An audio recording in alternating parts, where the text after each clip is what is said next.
So what all have you done? I No, I know you done like aerial and stuff. But was like, a cheerleader in high school, and a wrestler and a track runner, and I played goal ball and beeper baseball. I'll have to break those sports down to you because they're very specific. yeah, I do not know what it is. Blind. I was on the chess team, and I was a Boy Scout, and I took karate on the weekends. Whenever I was at home, I took karate too, like over the summer and stuff. Busy. Yeah, which is why the pandemic hit me so hard. It was like, what? I got stuff. What am I supposed to do? How come all my stuff involves other people? That's what it made me realize. Like, everything I do involves others, which is not a bad thing until others can't be around. And you can't wrestle on line, Google Meet, Hangout. Don't work. Now, unfortunately, the wrestling community, when I tell you they gives no Fs, for lack of a better phrase, that's when I trained during the pandemic. And got my documentary made and all that good stuff. And after wrestling, my next endeavor, I was going to get into professional ice skating. I was going to take ice skating lessons. Really? Where at? Shoot, I don't know. I just know that's what I want to do. I never actually know where and when and how much. I never actually know that. I just kind of set my mind to what my next adventure is. And I don't know how much longer I was going to wrestle. I was going to say 2 more years. And again, we still don't know. So let me not try to put a lid on the pot now. But I say all that to say, if something is occurring that I cannot wrestle, ice skating is not going to. Actually, that would be worse if I take a bigger fall on the ice. Taking a fall in wrestling is actually softer. Because the mat? Because it's a mat, and also because the way the ring is designed on the plywood, it's more buoyant in the center. The way it's designed, so you take all your biggest slams in the centers because there's a little bit of give. And ice is just hard. Icing ain't no forgiveness. So, I'm talking about like the figure skating, like the like I used to, when I was a kid, when I could see, I would stay up watching like on TV the ice skating, like the couples do it, or then people would do it one at a time, and they would do different tricks and different jumps and twirls in the air, and it just looked so peaceful and graceful. It just looked so calming, and so just something about that after wrestling sounds really nice. I think I just want to like become one with the ice and learn the different tricks, and just kind of a big open ice arena where I can just freely just skate around, and it sounds really cool to me. So that was going to be the next endeavor, but if it's not in the will of the Father, then that's fine. Now I will say the swimming is going nicely.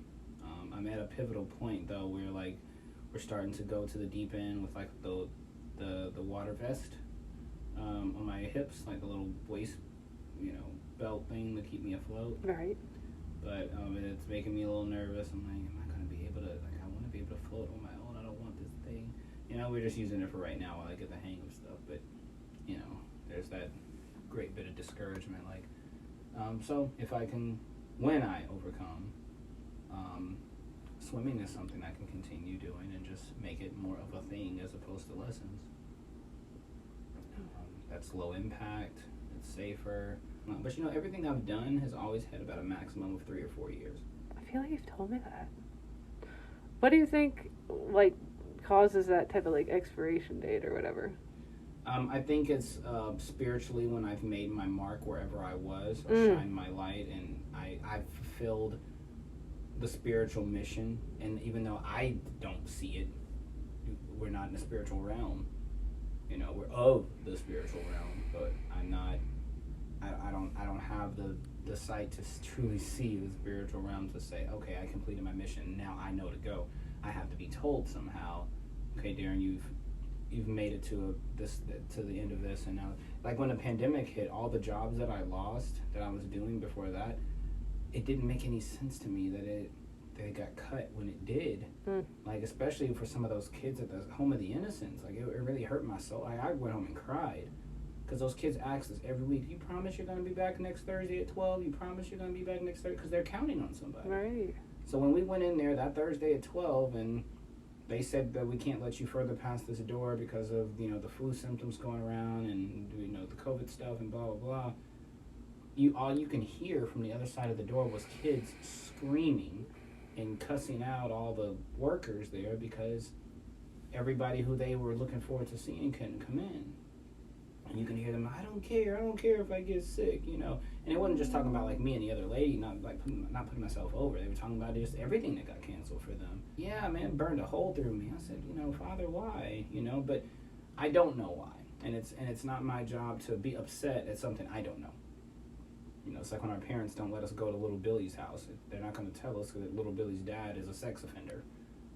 You know, we're not ready to hear that information or understand what that means yet. You know, or whatever the case may be.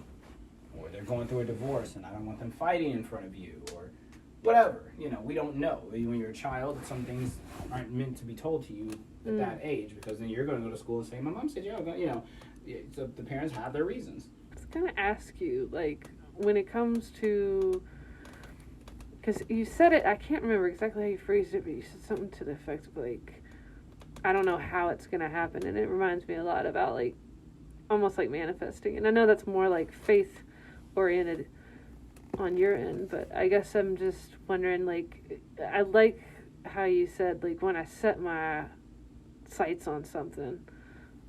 Yes, when I was talking about the ice skating, you asked me where am I going to go, and I said, you know, I don't know, but once I set my mind on something I want to do, especially if it's something good, even bad things, you know, if back in the day when I was struggling with pills and different things, if I wanted something, you know, I don't like to call it conjuring up or even manifest it, but like I'm gonna get it. The energy, right?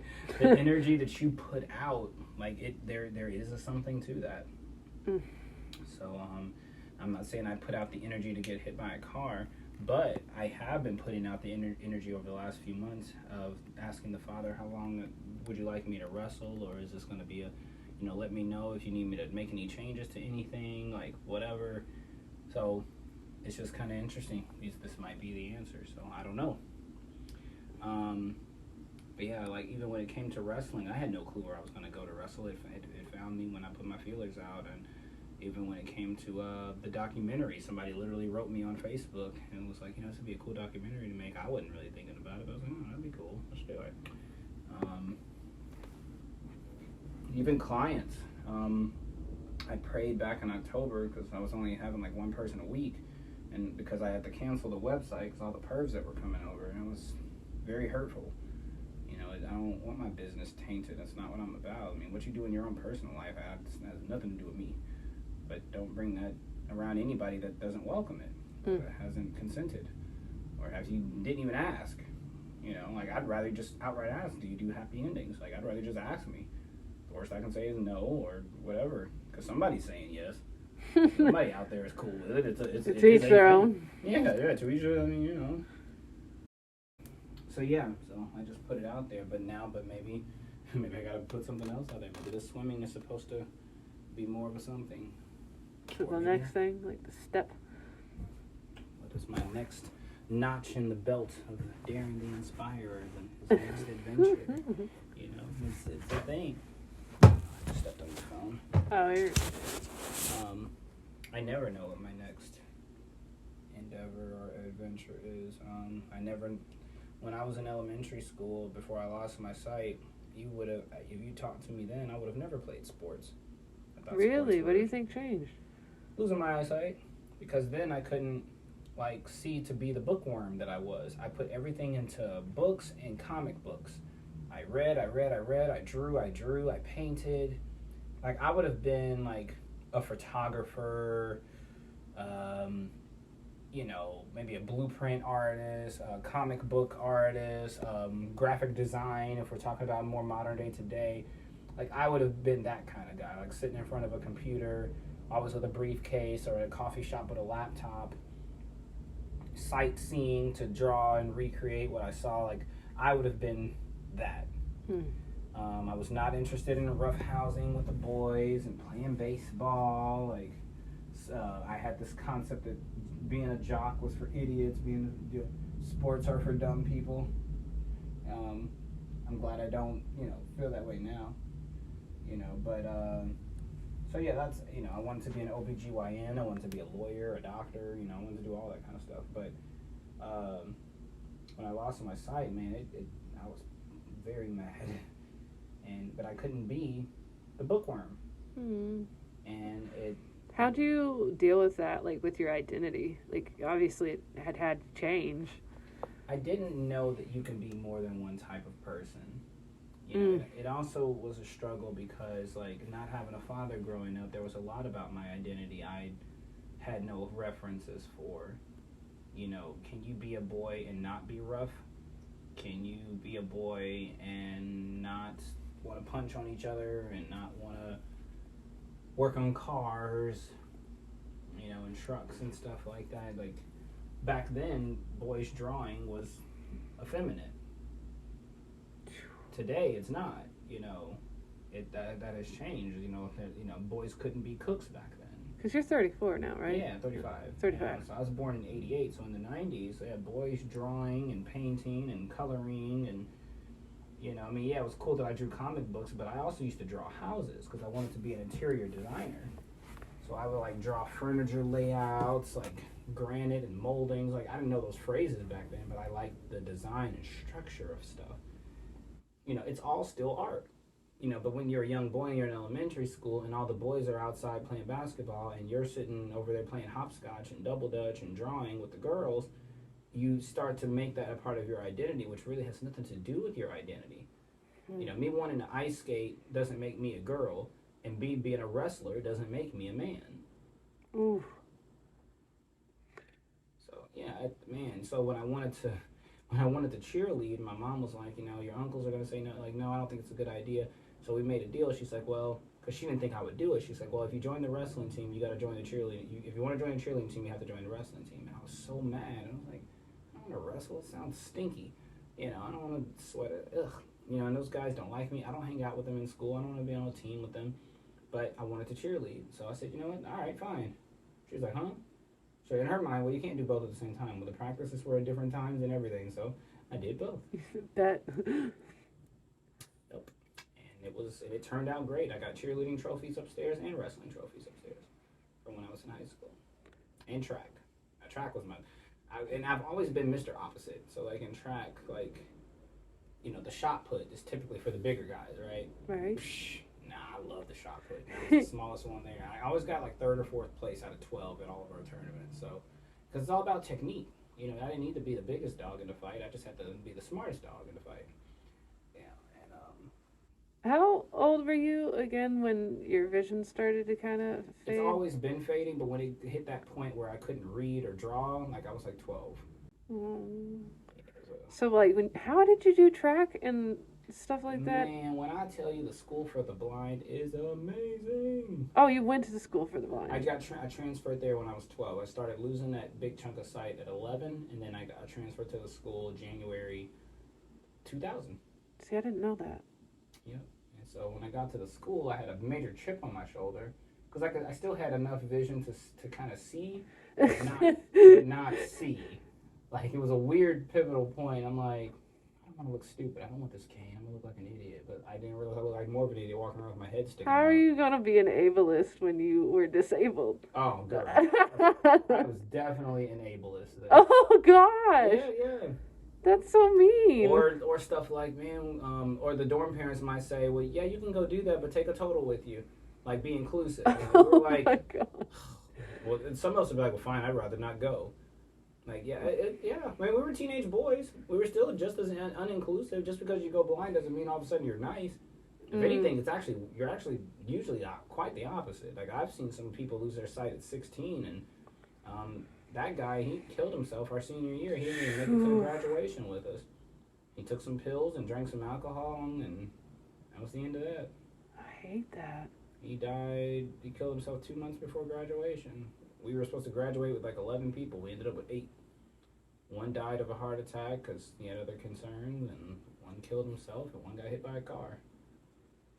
It's like going to school at a nursing home. It's like a combination of a nursing home and Hogwarts.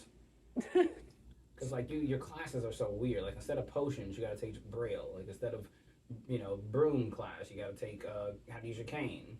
You know, like it's Interesting. like you have to, you know, it's yeah. I'm giving that analogy to people like that are Harry Potter fans. I'm telling you, even our sports like Quidditch, we have a version of we play goal ball, you know, Yeah, you're saying or that. beeper baseball, or the way we have a swim team or cheerlead. Now wrestling's pretty straightforward. That's Yeah. probably why it's my favorite because I can get, you know, I can go ham with anybody. But um, but yeah, man, it has been a life, but it's taught me to stay active. You know, when I was a competitive break dancer, um, I remember I pulled a pec muscle. Man, that hurt like heck. Um, but you know, I didn't know anything about massage. I just kind of had to, you know, ibuprofen through it. Could you do me like a timeline from like, so you went blind at 12, and then the sports and the activities that led you to, like, like in order, so I can just understand, because you were just dropping so many different activities that you did. So like, let me give you birth to 11 was thick glasses. I'm talking bifocals, trifocals. Drawing, painting, art competitions, speeches in elementary school, nothing sports related. If I'm outside, I'm with the girls playing hopscotch and double dutch, or drawing or coloring, or picking out clothes, or riding in a car looking at nice houses and oh I would have done this different or done that different. Mm. 11 years old, we moved down here, and I'm trying to still draw, and it's not working. I'm trying to read. The books can't get any larger. And School for the Blind, 12 years old, and Boy Scouts, and what happened after that? I think Boy Scouts was just the big thing initially because I could still kind of, if I put my face on the screen, I was able to still see to play video games. Like I was blind enough that public school wasn't working, but I could still see enough to like do some stuff. Um, so the option of cheerleading came up at 12, and then that's when my mom mentioned the wrestling thing, and so wrestling starting at 12, wrestling and cheerleading starting at 12.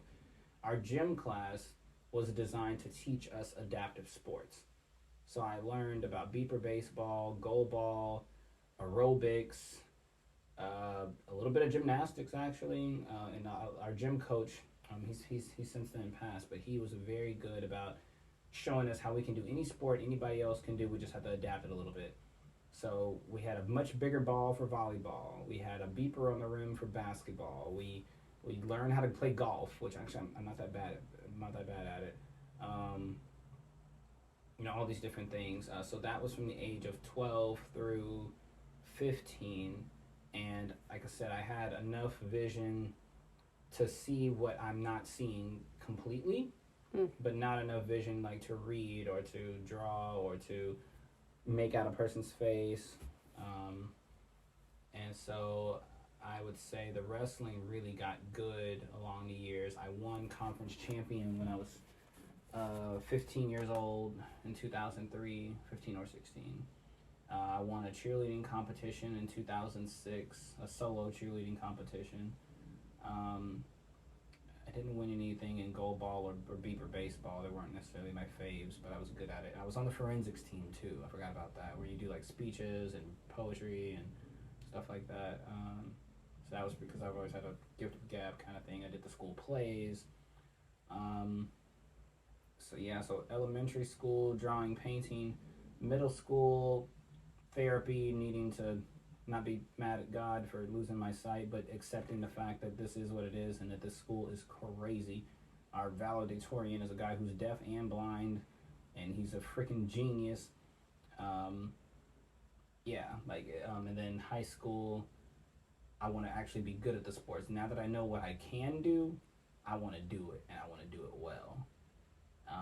Junior year, transferred to Kentucky School for the Blind from Indiana, and I was a lot kinder. I was definitely less bitter, and I was able to do everything with a smile now, as opposed to with anger Aww. and determination. And I don't have a father, and I lost my sight, and I just feel like I'm losing everything. I'm going to take it out on this guy I'm wrestling.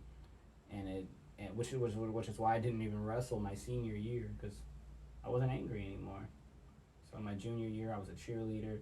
I was the captain of like every team. I was always running around supporting everybody. You know, on the track team, we would run around the track, and I could see our track, but our track is a bit adaptive, and you know, so I would run around to everybody else. I'm like, you can do it, keep going. Like, but I was not like that from 12 to 16. I was very angry. You know, it was hard to keep my grades up because I didn't care about school anymore. If I can't read it for myself, I don't want to share these Braille books because everybody's touched them, and that's disgusting. And like, that kid looks nasty. Like, I gotta touch this after him. It's not like regular reading where nobody has to put their fingers where your fingers were and then they touch their face. Like, it's nasty. You know, like that was my attitude.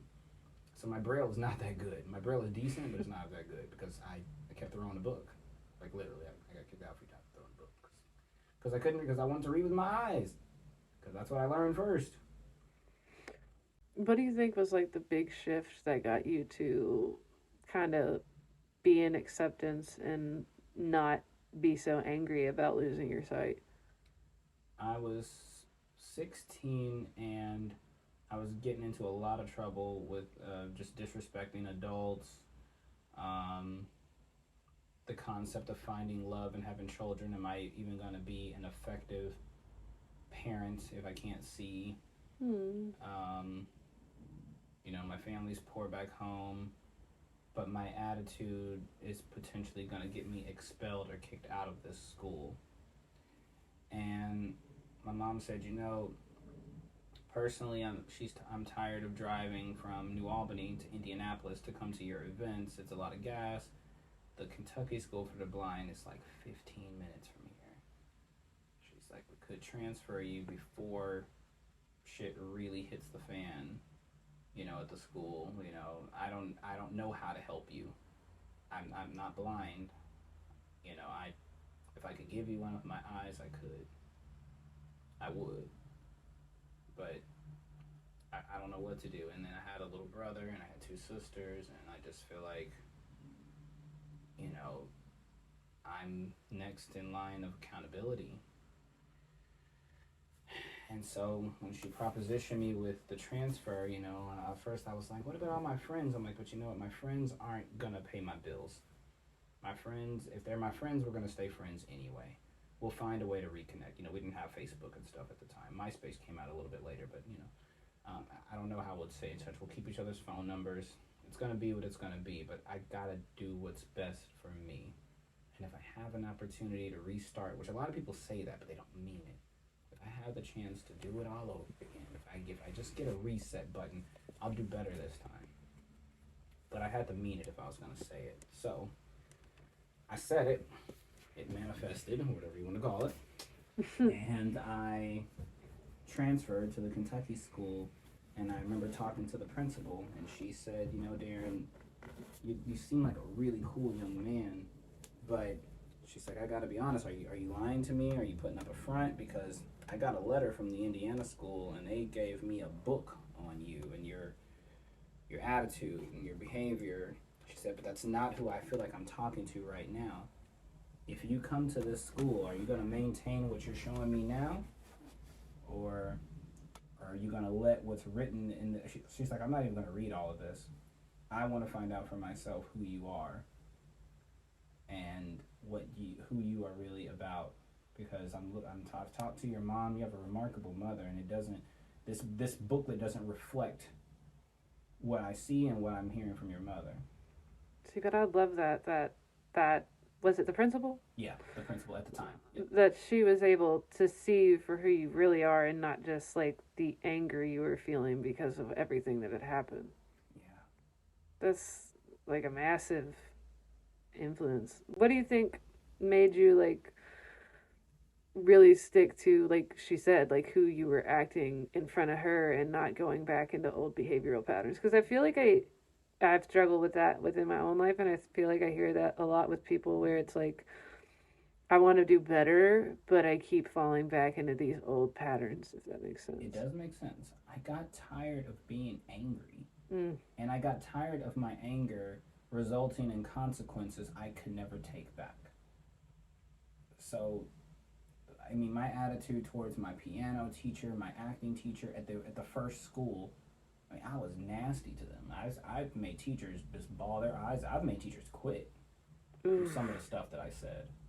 So you're just like being real mean. Yeah, I was being very mean, you know, and it wasn't constant, but when it came out, like, Knives. yeah, and that's what I was feeling, and I can't remember having anybody to legitimately talk to, or even knowing what to say about what I was feeling. I didn't know how to explain the grief and loss of losing my sight, not having a father, feeling less of a man before I lost my sight. Well, how do you think I feel now? What am I gonna do not being able to see? I was here. I am waiting to be tall and muscular so I can feel like more of a man. And what good is that gonna be now? Yeah, you know. So there's so much going on, and nobody knew what was going on at home. You know, we were so poor. We were homeless at times. We lived in an abandoned building at one time. So I didn't even feel comfortable going to this fancy blind school where I stayed there all during the week, eating fancy, having this lovely dining hall and sky windows and things like that. And my family is at home with no furniture, and my mom eats whatever our leftovers are. Like, and I have to sit here and act like I'm happy getting a full meal, and all I could think about is, are they like it was just too much. It was too much.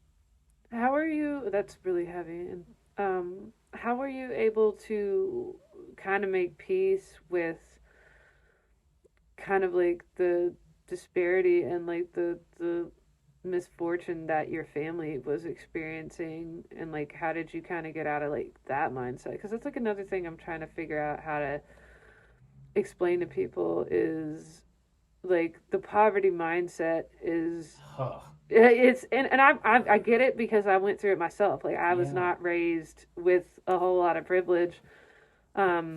Although I recognize that I'm white, but you know, like money wise. Well, yeah, I mean, still, poverty is poverty. It doesn't have a color. No, it does not. So I guess like how are you able to kind of not shame yourself or like? Because I'm sure like I don't mean to like interject, but like from what you're telling me, it just seems like you almost felt like you were inconveniencing your family because of this disability and. You felt bad because they were here. They are like struggling to put you through this school, and you're just like technically having the time of your life, even though you weren't, because you know. But from what you said, right? I think my mom kept telling me, "Don't worry about us," which if I could talk to parents, I would tell them stop saying that to your children because that makes them worry more. You have to give them a reason not to worry because they have all the reason in the world to worry. And when you grow up in a single parent home, when a single parent is your mom, you watch her worry, which teaches you to worry. Whereas fathers don't really, that's not how they operate. They don't really worry. It's not their, you know, a lot of people don't like the gender role stuff, but it is what it is. Women during your time, more than women. I mean, women do worry more than men. Or at least they show it more. And thank you for that. Yeah, because I worry. I'm not a woman. But they show it more, and they show it differently, and it seems more obvious. Men, we hold things in a little bit more, which neither is healthy. That's the culture, though. But that's the culture, and so, I think there was over the summer, like my mom got like she had my little brother, she made it through.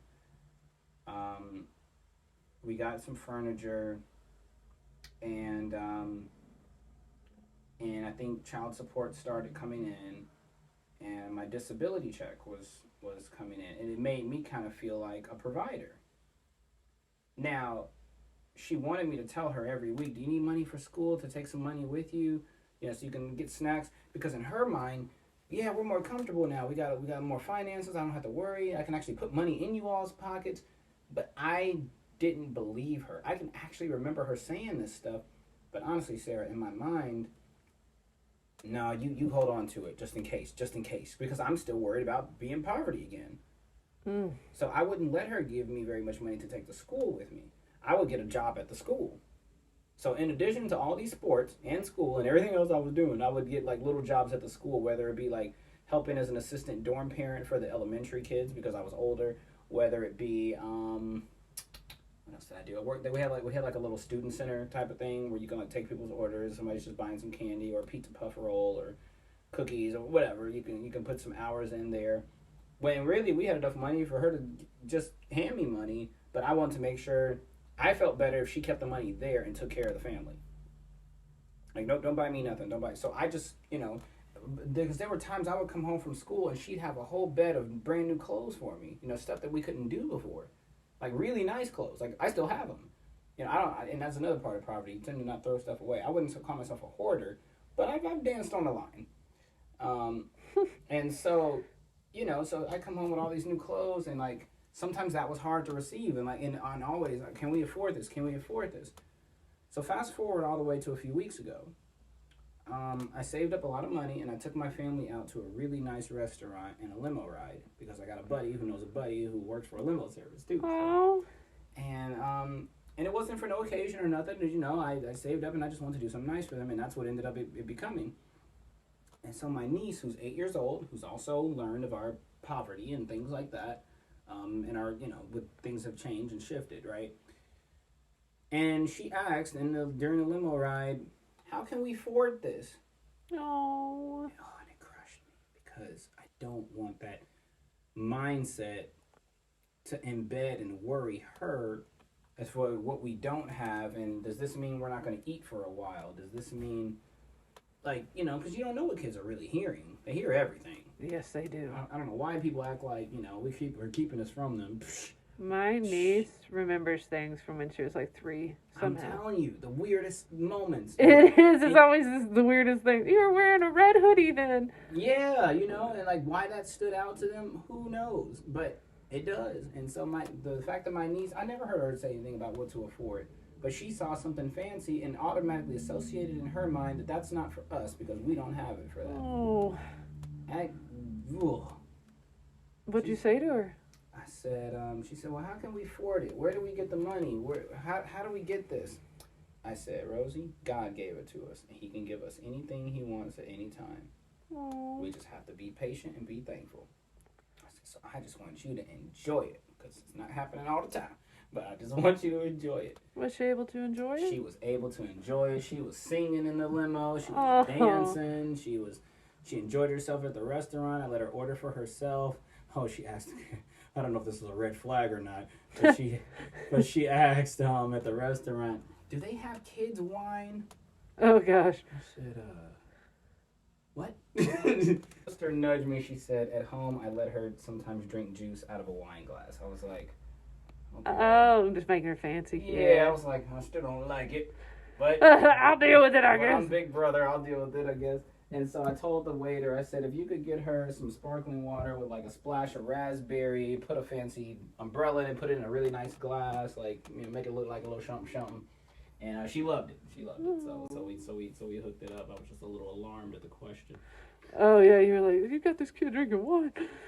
Then she hit me with can I order a steak? I was like, them steaks was starting at $49. I was like, yeah, so about the steak. We ain't that fancy. Yeah.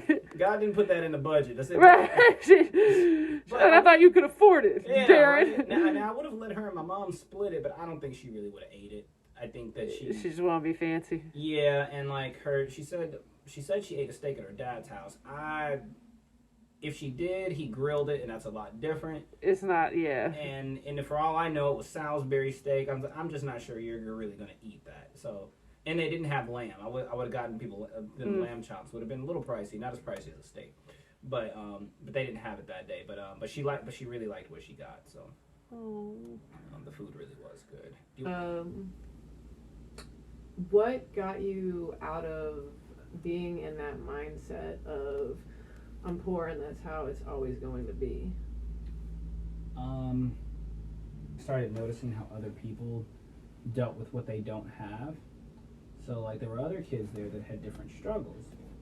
And I remember one particular child would steal because there was things that he wanted that he couldn't afford or couldn't have. So I'm going to steal it from somebody else so that I can have it.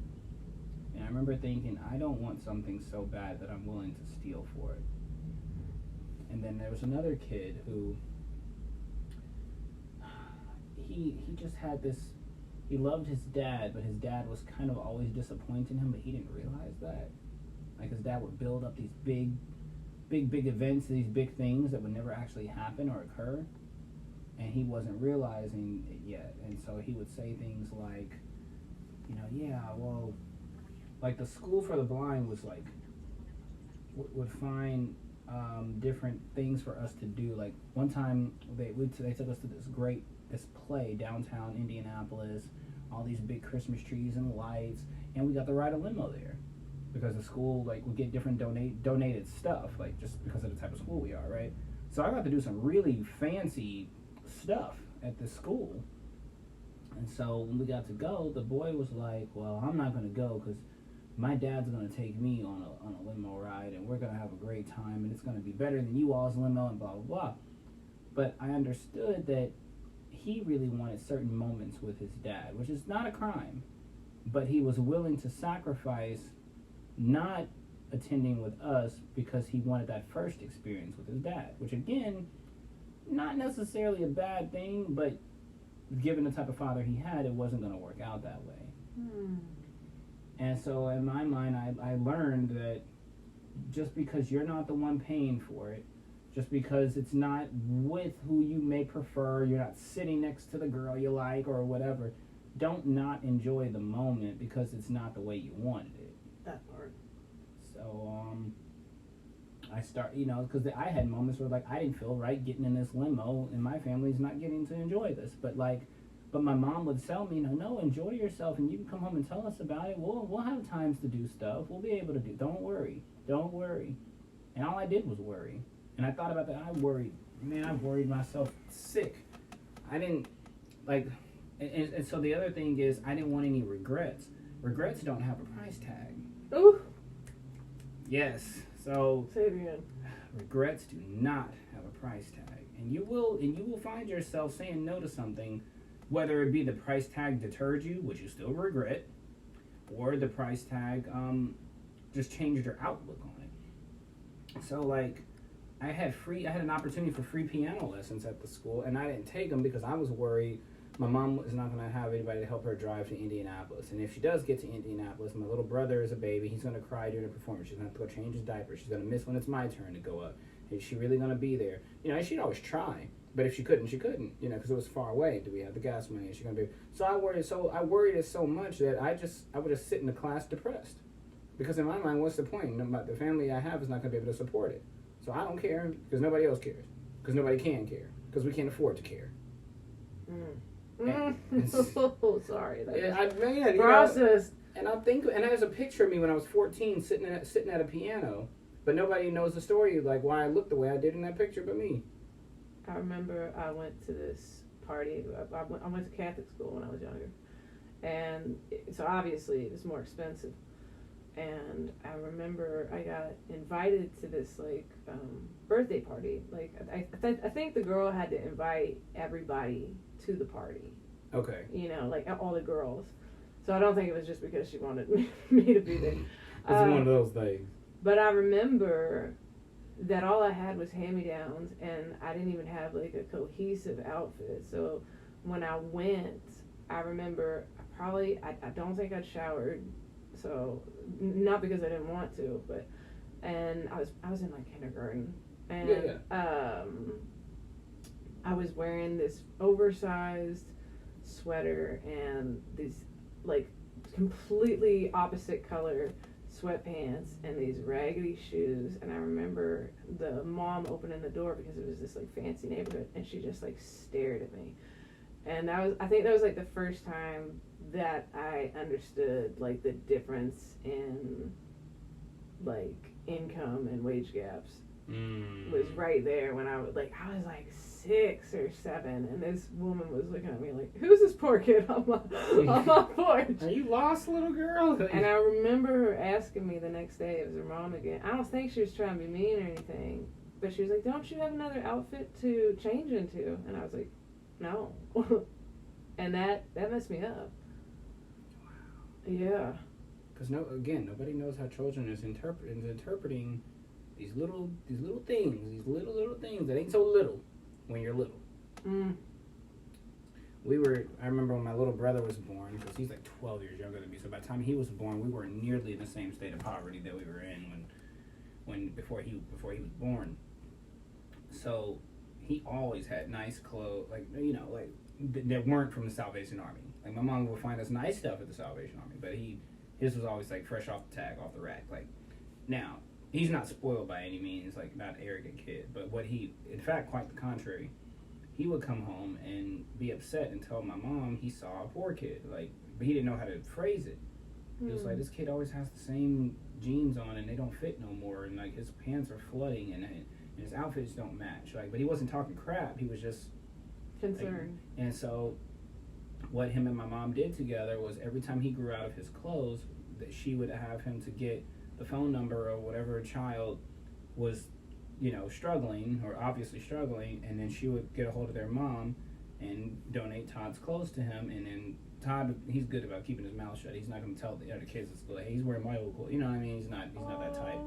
And he did that all throughout school. Just naturally? Yeah, just naturally. And he's just like that. Still? Yeah. Yeah, he's just like that. I know you said that you struggled with, like, depression, anger, like, addiction, and all kinds of things. And, like, with that, with, the identity piece, how did you, get out of the mentality of, I have to have this set in stone identity, especially that might, be influenced by, outside people or the media or whatever? How did you, overcome, no, I actually get to choose my identity and who I want to be, while also overcoming, because I know you said you still struggle with, obviously you're a human, depression sometimes, and anger and outside influence, but how are you able to manage it now to where it went from being completely debilitating to where you were stuck in these ruts to now, I would say, I think that you're doing really well for yourself.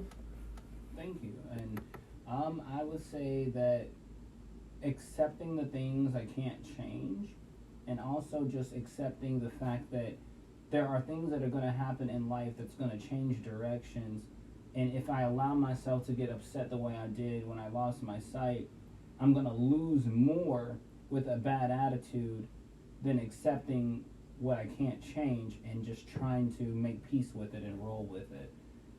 I got really tired of having regrets. I used to call them disappoints. Like points, but disappoints. Like, I don't want to collect more disappoints.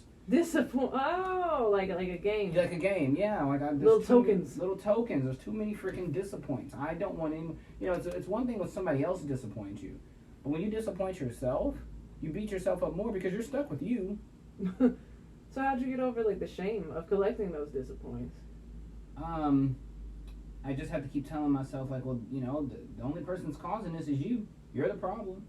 And that was hard because, I took my anger out on so many people initially that I made everybody else the problem. But when it was all said and done, nobody else was even around when this happened. So how are you able to take accountability of being the primary source of your disappoints, while also not projecting that anymore onto other people, while also learning how to not shame yourself and understand that you're a human? I think that's why a lot of people don't take accountability or don't want to, because they associate that with punishment or shame. With shame and punishment, something bad is happening to me, right? But the more I stayed at that school, the more I was I'm gaining more blind than I did when I was sighted. I thought I was being limited. I've actually expanded. I'm not to say I needed to play sports to be a bigger, better man. I needed to broaden my horizons to be a better person. And if this didn't happen, I wouldn't have experienced this or learned this. I think of a giant stone, and somebody keeps throwing rocks at this stone, chipping off pieces of it. But by the time enough pieces chip off, you've got a beautiful sculpture. Aww. Unless your attitude is stank, then you got something ugly that needs to be removed. And I realized my attitude caused me not to be able to play the piano today. My attitude caused me not to be able to read Braille very well today. My attitude didn't help me to take the college AP classes that could have gotten me in and out of college a little bit quicker and more efficiently. My attitude, caused me to have to transfer schools when I could have maybe appreciated a little bit more where I'm at. My attitude is not going to bring my father into my life. My attitude is not going to bring my sight back. My attitude is not going to make us rich or hit the lottery. And then in conjunction, I did not allow myself to let that attitude bleed onto my loved ones at home. So I would have all those angry fits during the week at school, but when I would go home, my little brother's here, my mom is here, my sister's here, let me have fun with them. Let me try to help them smile, even if I'm not on the inside. But then I'm like, but eventually it's going to bleed out. I want to smile genuinely too. And the only person stopping my smile is me. It's all in my head. But when are you going to stop disappointing yourself? How do you take accountability for the upsets that you have caused yourself in life? In your words, saying, like, I am the reason for all of my disappointments. Other, like, outside things can influence me, but ultimately I decide the narrative. While also being able to, acknowledge that these things outside of you have taken place, like maybe somebody was mean or awful to you, or the economy or poverty, like we've been talking about, while, not letting that, continue to affect the way that you view yourself and the world. There was a time when I was being bullied, and the bully got killed. Oh, gosh. And I felt horrible. And all I could think about was, like, maybe what he was going through was a greater pain than what he thought he was, and didn't know he was putting me through. And then not soon after that, another bully, a different time, lost his mom. And I watched him go from being this cocky, arrogant, flicking, towels at you, whatever kind of kid, to just being completely numb.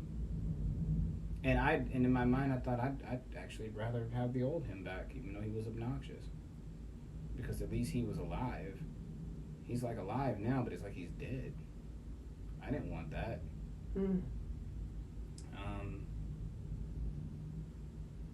And then it started making me think about, when I've been mean to people. Alexa, stop.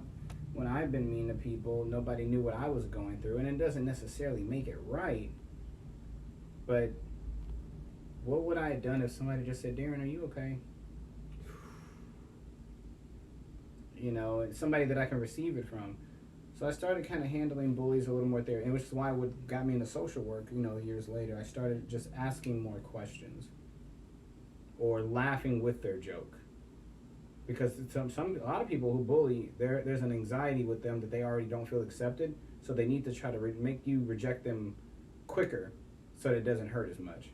If I do something to make you reject me, then you really didn't reject me off of your own ideas about me. I caused you to feel this way so that I caused the rejection instead of you, because it would hurt less if I do it.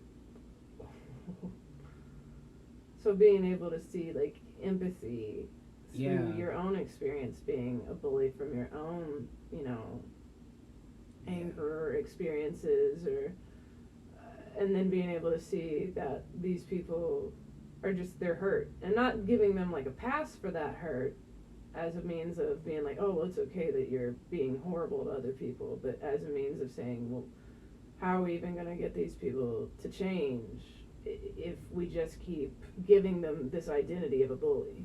Yes, and not reasoning with them, and like, it would get to the point where people didn't sit next to the bully and things like that, and I just decided one day I'm going to sit with them. There was a story, I feel like I've told you this story, about Rodney in the second grade.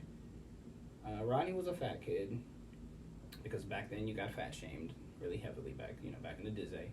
Being fat and having glasses. I had glasses, he was the fat kid. I was a nerd, he was the fat kid. So but he was very much a class act. He wasn't the bully, like, evil bully, like, push you down a flight of stairs. I'm gonna clown on you. Yeah, I'm gonna clown you, and you know, even if it makes you cry, but I think it's funny. I'm gonna make a joke out of you. I'm gonna make a mockery of you, kind of a bully. Very disruptive for the teacher and stuff too. So Rodney was a clown, like, and he very disruptive, very obnoxious, very annoying. Always had to go sit in the stew pot somewhere across the room, things like that. Well, one day Rodney comes into class, and his countenance was down, and then his mother comes in behind him. And now, this was back in the day when you can still paddle and give whoopings, like, because this is in Gary, Indiana, where corporal punishment was still legal there, right? Gosh. And so we thought it was going to be one of those things where the parents coming in to give her child a whooping in front of the class because he's been acting an ass in front of the class. I'm going to show your ass to the class. Like, you know, which, don't get me wrong, I don't disagree with it. It's got its place. And there's an appropriate way to do it, but, you know, and we've seen this a couple of times. So we thought, oh, yeah, Rodney better get a whooping in front of us. Oh, yeah, we've been waiting for him to get that butt whooped, you know. But it wasn't a butt whooping. She made him get in front of the class and invite everybody to his birthday party. In fact, I think it was his sister that was with him. No, maybe the teacher called him up and was like, your mom said you had to do something today. And he was, I mean, we was wondering why he was so quiet the whole day. Like, normally Rodney, like, he was just anxious having to give this news. Man, I have to get this news. And he was so quiet. Man, I had to invite you all to my birthday party. Everybody's invited. It's a slumber party. If you guys want to come, you don't have to come if you don't want to. You can come if you want to bullshit now. Okay. And we all just kind of snickered because in our mind, ain't nobody going to Rodney's birthday party. You know, like that was just, you could feel that in the room, right? So about, I guess it was a week later, you know, I don't remember dates because, you know, kids didn't know dates back then unless, you know, the Power Rangers was having a marathon. My mom was on the phone with somebody, and I was an eavesdropper as a child, so I couldn't figure out who she was on the phone with. It was Rodney's mom, wasn't it? It was Rodney's mom. Your mom! And I was like, no! And I said everything, all that. I said all that. It's like, you know, my mom's like, yeah, you know, this is Rodney's mom. And I'm like, want me to smile? You know Rodney from your school, from your class? Yeah, I do.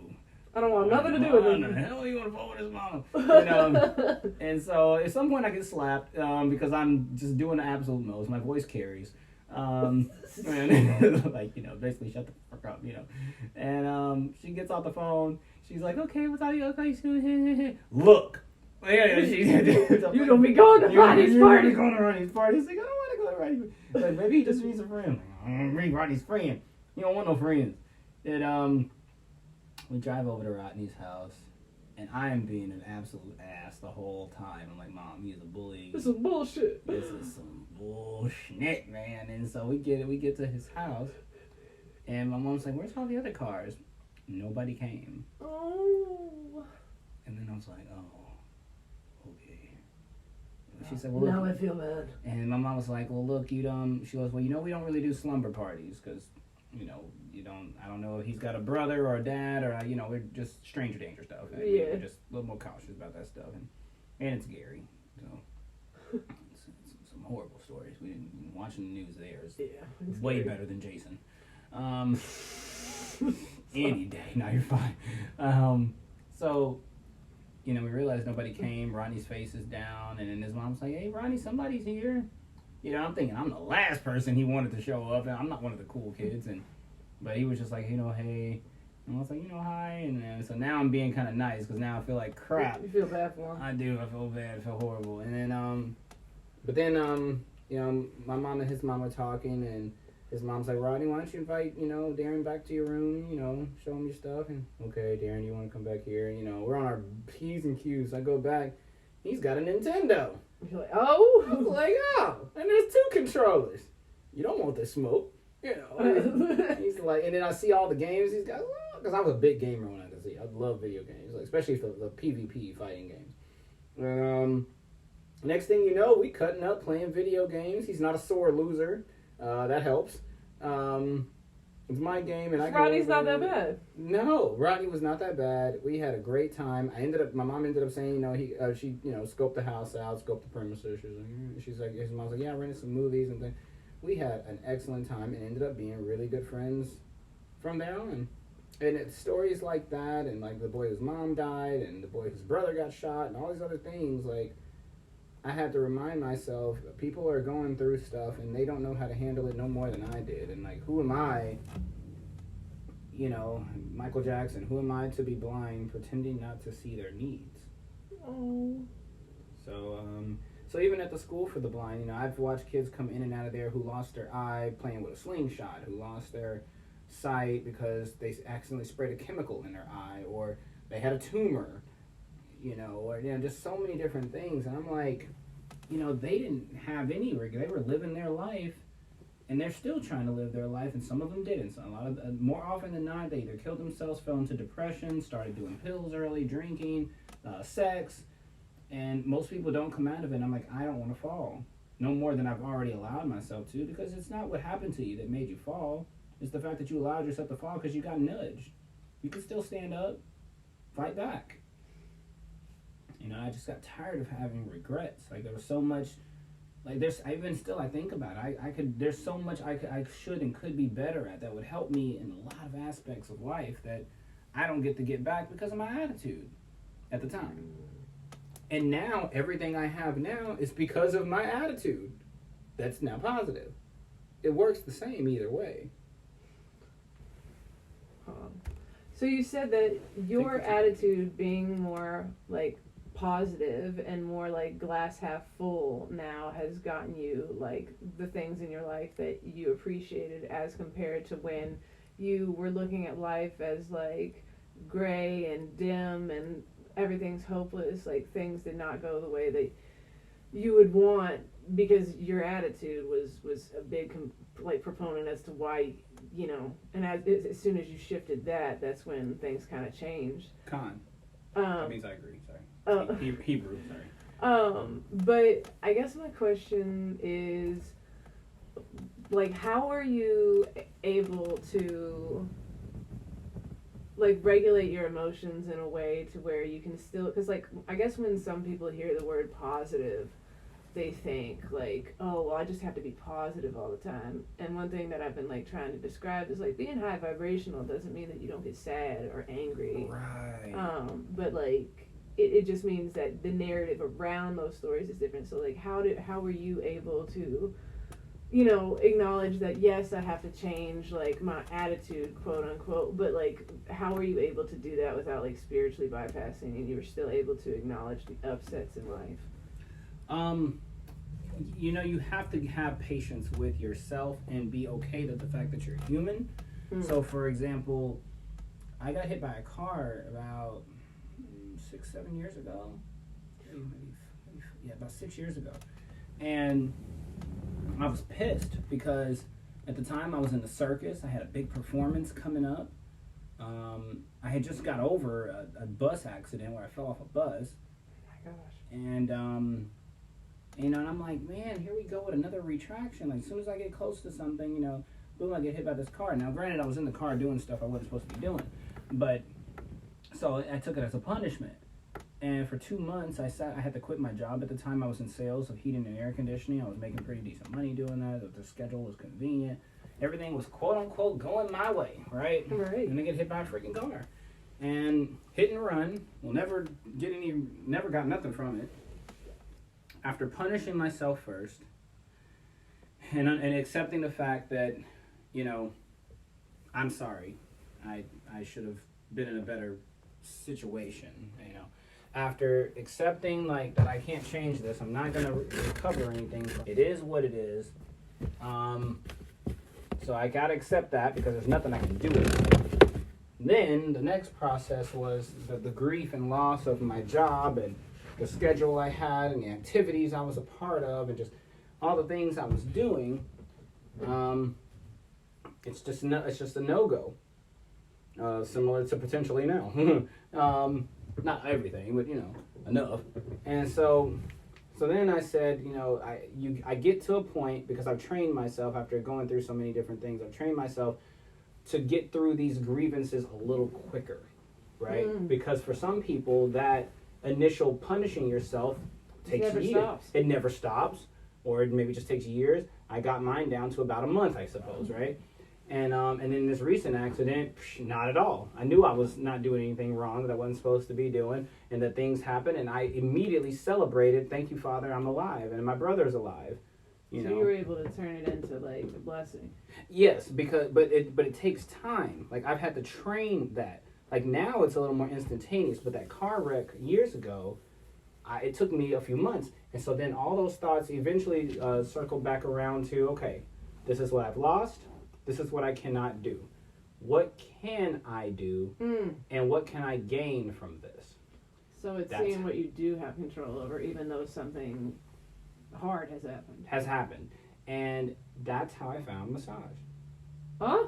If I wouldn't have gotten hit by that car, now granted, now also it made me stop the things I was doing back then too, which also helped me to, just maintain any professional. I mean, whatever profession you're in, the things that you do in your side life, they really do matter, and it does come out. Like, I don't care who you are, it will come out. Not like necessarily exposed, like everybody knows all your business, all using your side alcoholic or whatever. No, you'll start being late to work. It'll start showing itself in some way. Yeah, it projects, like, yes, in your own, if nothing else, your personality. Yeah, something will come out about it, right? So I started praying, and I said, well, look, Father, now I can't see, my hips hurt, my body is aching, my two things on the list now, how can I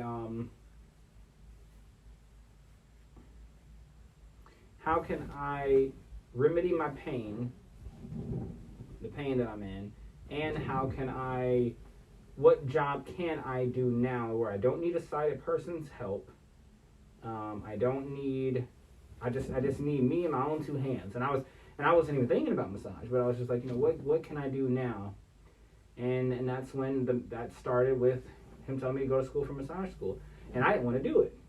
Because in my mind, I'm like, I don't want, people just want to be felt on. I don't want to just rub lotion all day. Like, I want to actually help people, but I don't feel like going all the way back to school to be a physical therapist. That'll take forever, And he just kept nudging me.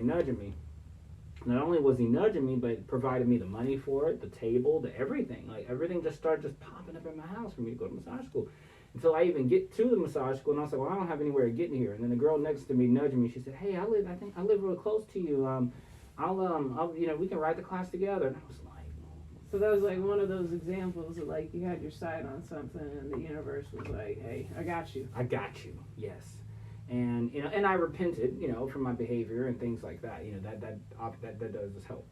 And so because of I didn't sit in that attitude for long, and I was honest about the situation and what happened and things like that. Honest with myself, honest with others and stuff like that. And then now what do we do about it? So this is what happened. This sucks. It hurts.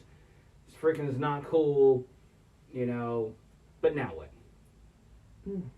In conjunction, even though I couldn't do circus anymore, I also that year started a theater company for the blind and visually impaired. That ran for 4 years before the pandemic. So you were basically able to take your grief and transmute it into helping others. To helping others, yes, in both aspects. Because I was doing theater and circus for myself, but now everything I was doing was for other people. So yeah, but again, it took a few months, but before it took years. When I lost my sight at 12, it took me till I was about 15 or 16 to turn that frown upside down through processes and things I observed and moments of gratitude and lots of moments of regret.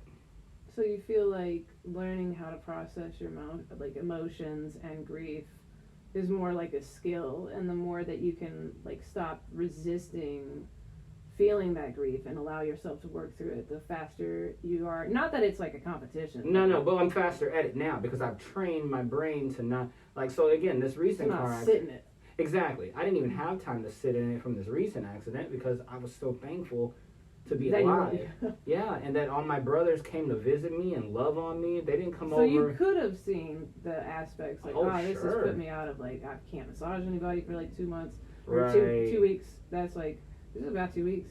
Or 2 months. I didn't know what it was going to be because I was in a lot of pain at the initial hit. You know what I mean? And then You know, I'm not So gonna you could have catastrophized. Like, everything's done. Everything's done. I'm not gonna be able to wrestle. I'm not gonna be able to massage anybody. Am I gonna just be able taking to it day by walk? day, basically. Yeah. Am I gonna be able to walk? Mm. As opposed to, I'm alive. My brother's alive. I don't know what's actually wrong with us, but we are alive. I highly doubt anything's broken because we'd be screaming right now if it was. Nobody's bleeding. My brothers are here helping me all weekend, helping me, you know, cook, clean, move stuff.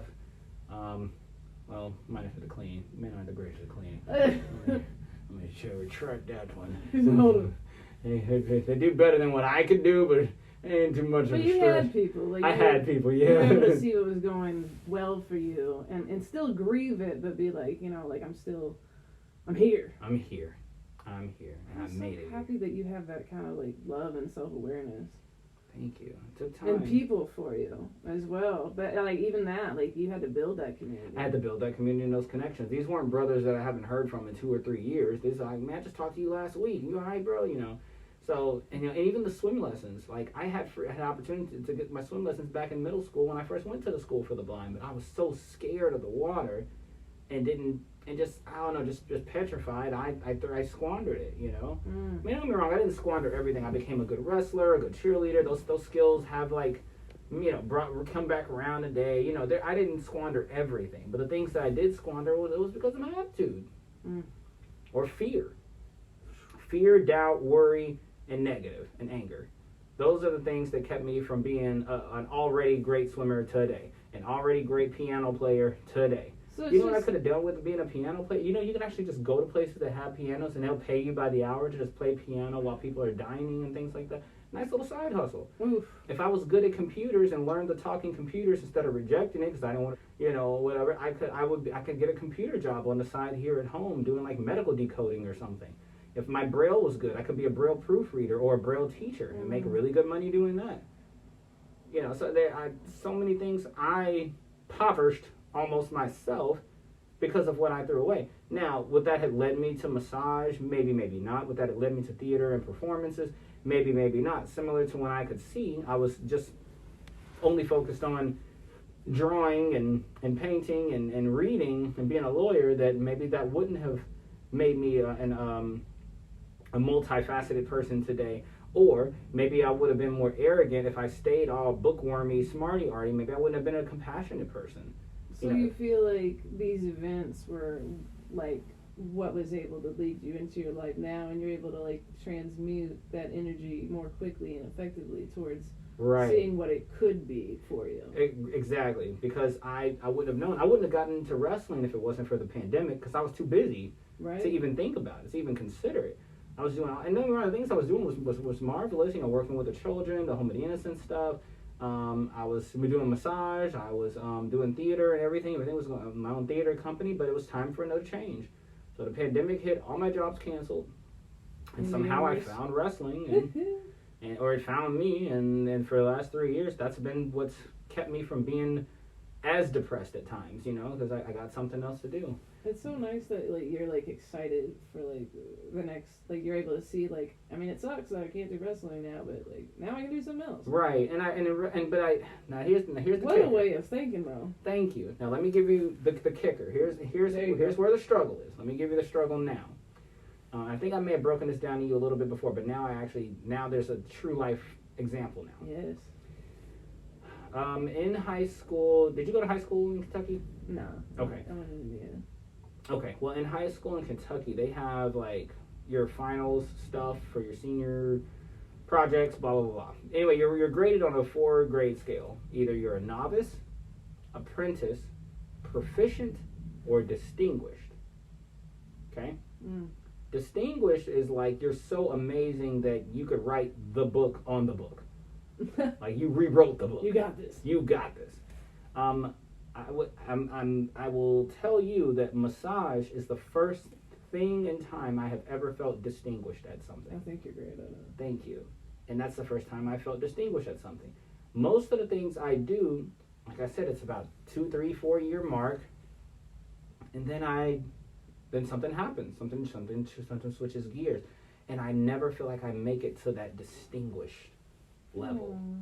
And And people see me as distinguished because I'm blind. They see me climbing a silk rope. I'm automatically distinguished because that blind dude, he's doing something. Look at that. And don't get me wrong, I don't think sighted people are trying to be patronizing. Because for them, they don't, because 70% of people who are blind and visually impaired, they are sitting at home doing nothing. They're not motivated.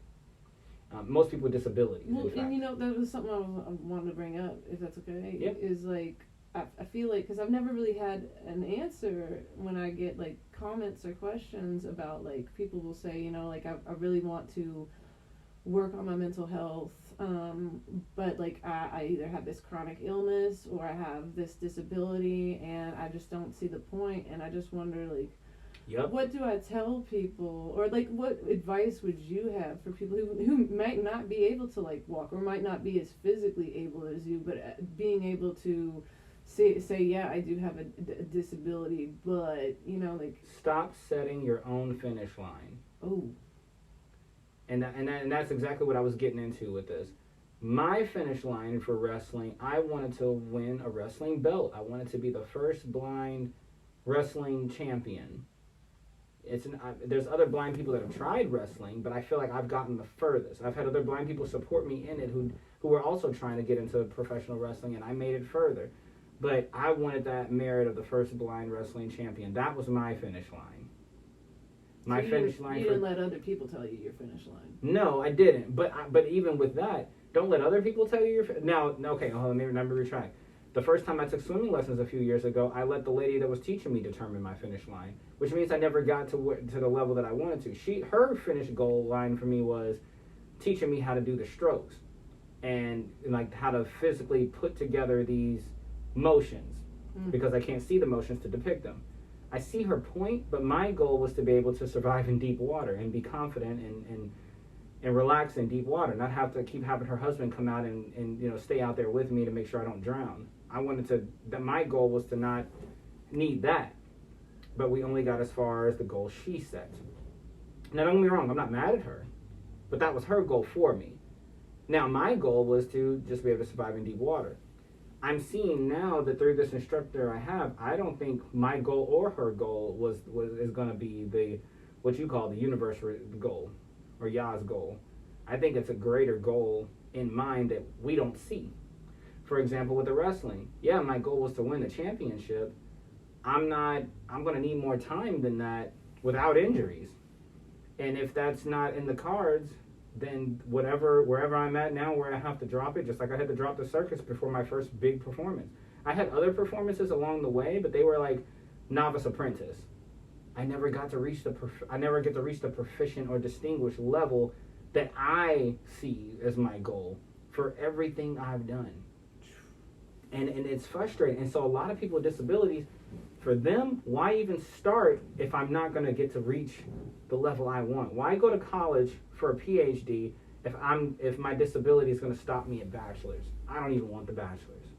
Why just as a scale of that, you know what I mean? Like, why run a mile if I'm only going to make it a half a mile? But what I would say to them is, first of all, you stop setting your finish line. Don't let other people set your finish line.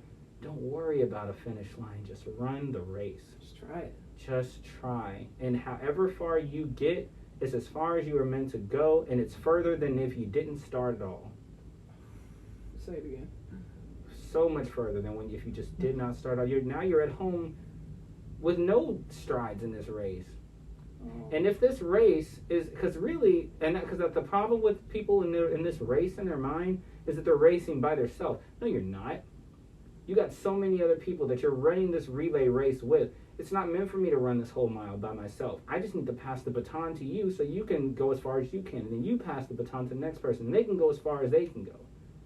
But if I'm so stuck on winning this race and getting to the finish line myself, you know how many people I'm passing up that needed the baton that I inspired, that they inspired, that they needed more?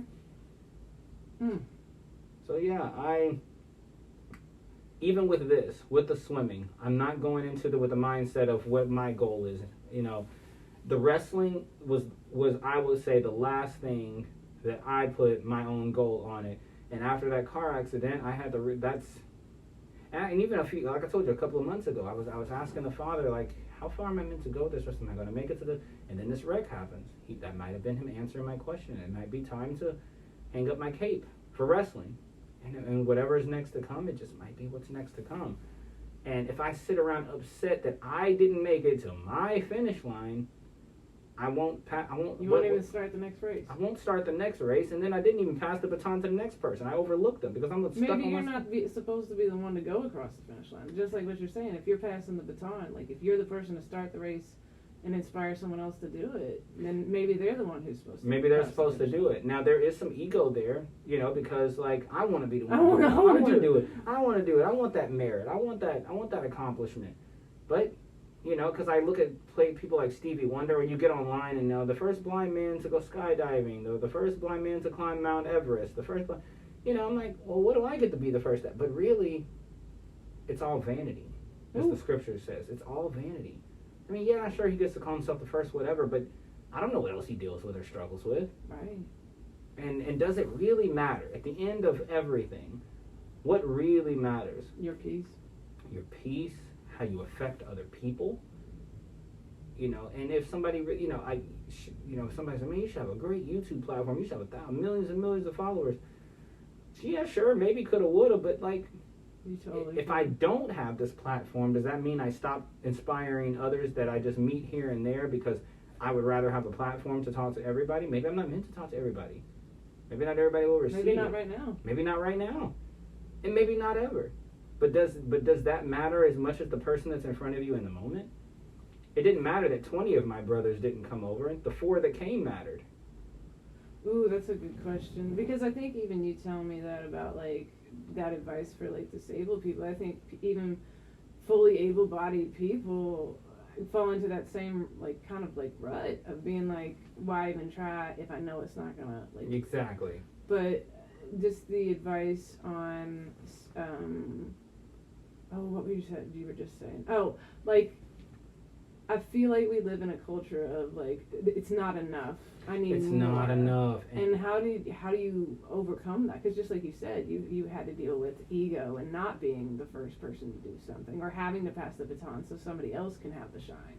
It's a love to have a bunch of people working with me and for me to help me reach what I want to reach. But people that have those accesses, they're usually not the happiest people. Mm. And they're so consumed with what they want, they're overlooking other things. I don't want to be the overlooker, but you have a choice to make. You can't. The scripture says you can't serve 2 masters. You will learn to love one and hate the other. And I don't want to hate anybody, but that means taking yourself out of it. I'm glad you brought up that particular scripture because I've heard that a bunch, and I'm not super religious. We've talked about that. I'm more spiritual, but I love that piece of scripture because it makes me think about the fact I've been thinking a lot about like the duality of man, and when I say man, I don't mean that as a specific. I got you. Yep. But that I feel like when I see people, especially, and I find it in myself as well. There's like this push and pull, and people call it like the inner critic or like the devil or whatever in their mind, and then there's like the inner you, and that when I read that part of scripture. When I have heard that, you can't serve 2 masters, I think of like the real self and like this false self that we try to give ourselves this identity of like, because I don't think anybody personally hates other people or hates things. Like I don't care if it sounds hippie. Like I really do think we're all like love and light beings, and like we want peace and we want joy, and like that's how I see people. Like Rodney. He really just wanted love and peace too. He wanted a friend. And that's how I see bullies is like, not saying that I need to be around that person, but when people are mean to me, I've gotten to a point where even though I can be like, ow, like that hurts, and I don't need to be around you necessarily, like especially if it's getting to a point of like toxicity, but I can say, I know that the real you is inside there, and it's like, it's love, but it's not my responsibility to help you find that. But I guess, like, what are your thoughts on, like, the duality and finding, like, not serving that false master inside yourself, so to speak? People have made a choice of who they love more, probably earlier than the thought of what they're choosing even began. Oh, God. Do you think that comes from, like, survival mode? You know, like maybe like because the false self, especially being like ADHD, like the kid that steals. Yeah, because I think about like with ADHD, you have to learn to mask, and so like that kind of comes out of like a survival mechanism, and like I'm all into like IFS therapy, which is like appreciating all parts of yourself, and all the quote unquote bad parts are like actually just your protective mechanisms, and I'm wondering if like the false quote unquote God in this example or duality is actually just the protective mechanisms, and they think that they need that. Yep. They need to worship, quote unquote, that God, or, you know, yep. the other one, of peace and light, seemed like it let them down at a young age. That's right. You know, yeah, I definitely agree. Like, what caused such hurt in your life that these pain pills have numbed, and that you feel like you needed this in order to persevere through? This is what helped me. And I don't see another alternative. I don't see a quick fix. You know, I gotta just steal it because I'm not old enough to get a job, or I can't keep one, or whatever. Like, I don't have a car to get to the job. There's too many barriers in the way. I can't achieve it. I gotta take it. Survival mode. You know, I gotta do what I gotta do. You know, there was a bunny rabbit outside looking around for food the other day. I assume it was a bunny rabbit because it sounded hoppy, as opposed to squirrels sound like kind of like small and quick. That's so a little more awesome. zippy. You know the difference. No, I mean I could be wrong, but you know, but I'm calling it a bunny rabbit, and it's a bunny. It's a bunny, but the bunny had to be really brave because it saw me sitting there. I believe animals can tell when you can't see, though. I'm a firm believer in that because animals come up to me all the time, and I think they can just tell. Even flies, like they can just tell. They're like, oh shoot, he can't see me. I go, psh. Whatever. You know, and so you know, but that just much like that bunny, it's got to eat. By whatever means necessary. Survival of the fittest. Survival of the fittest. And so I definitely am a firm believer that those survival things, you know, really do kick in. Just like, you know, I didn't feel right eating because I was concerned about my family. You know, are they surviving? But even from a very young age, I knew I always wanted to be good. You know, that was no matter what. So when I turned bad during middle school and then early high school, I did those things, but it never sat with me comfortably. It sat with me for a long period of time, but it wasn't comfortable. It was like sitting on nails because there was no place else to sit, and I'm lashing out because these nails hurt, but like I don't realize I can move yet. Yeah. So you know, I definitely think survival has a great deal to do with it. And once I realized I can survive with my blindness, if I can play sports and do this, I can do other things. You know, I can. You know, it's about believing in yourself, but you got to prove to yourself that you can believe in yourself. People say, "Oh, believe yourself." Okay, but you need an opportunity to prove it. Consistency, because that's the biggest thing. You got to keep doing it. You do, and that's where now it was a quicker turnaround of grief and loss than it was several years ago when I got hit by the car, and then it was years before that when I fell off a bus, then it was years before that when I lost my sight. You know, and it's all of it got quicker, faster, more efficient. And of course now I struggle with the but I wanted to ice skate and I wanted to get a big old belt wrestling. And describe the but of like, yeah, this happened and I have the positivity for it and I know that there could be a good outcome, but I really wanted this. I really wanted that wrestling belt. I really wanted to make this much money as a massage therapist. I wanted to open my own school of massage therapy, but this is now in the way, and I'm not able to do that, and I'm being turned into another direction where I got to rethink now. Like now, if I don't wrestle or ice skate, now what? You know, or if the swimming doesn't, like now what? Like what else is? Because that's how everything else has happened. Didn't know I was going to wrestle. So you don't see it. So you went from but to now what? To now what? Yeah. Hey. So I guess my final question, because I know we're wrapping up. Yeah. Is I know that we can't really start changing until we're able to kind of get out of survival mode a little bit, mentally. So how are you able to kind of get yourself out of survival mode in your mind enough? Because I know you still had a lot of kind of negative stuff going on outside of your actual body and mind. How are you able to get enough out of survival mode in your mind to where you could, actually start living and making these changes? It's about the here and now of acknowledging that ultimately I really actually am okay. Like I may not in this moment, like I may not. Does my back hurt? Yes. Does my neck hurt? Yes. Is my wrestling career on the line? Yes. But I'm okay. and then reflecting on the things you've been through before. And when I think about that kidney stone, you know, my back don't hurt that much no more. You know, It's not that bad. it's not that bad, you know. Or the first car accident, that was a lot more painful. It didn't have the results that this one is seemingly aiming towards, but you know, what are you know, I'm not my friend who's in that wheelchair. Yeah. You know, and then the resentment towards the things that you possibly, if I injured myself in wrestling, what grief and resentment and regret is that going to bring up that's harder to deal with than if something happened that was an act of God or nature or unforeseen circumstance, as opposed to you put yourself in the situation? So it's just seeing what's going right. What's going right? What's going wrong? Who caused it? Was it you? Was it inevitable? Is there a greater outcome coming from it that you're just not aware of? Are you going to accept it and rise above it? Or are you going to let yourself be swaddled by it? Because it's going to go one direction or the other.